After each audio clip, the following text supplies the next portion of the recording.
Starting in 1976, the small town of Circleville, Ohio, became the center of one of America's strangest and most disturbing unsolved mysteries,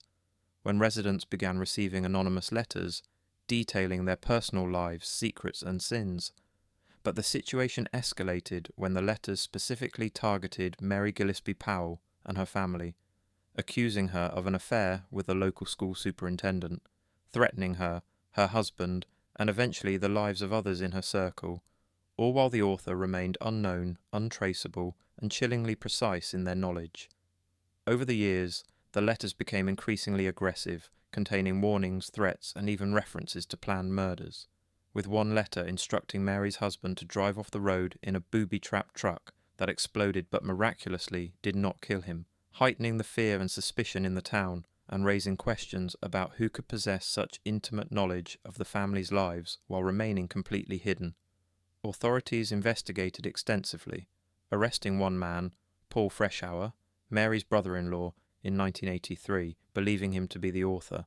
but the letters continued even after his imprisonment, proving that either the real culprit had never been caught or someone else was involved, and over decades, theories ranged from a jealous ex-lover, a deranged neighbour, to a secretive town network, covering up darker motives. But the true author was never revealed, leaving victims and investigators frustrated and terrified,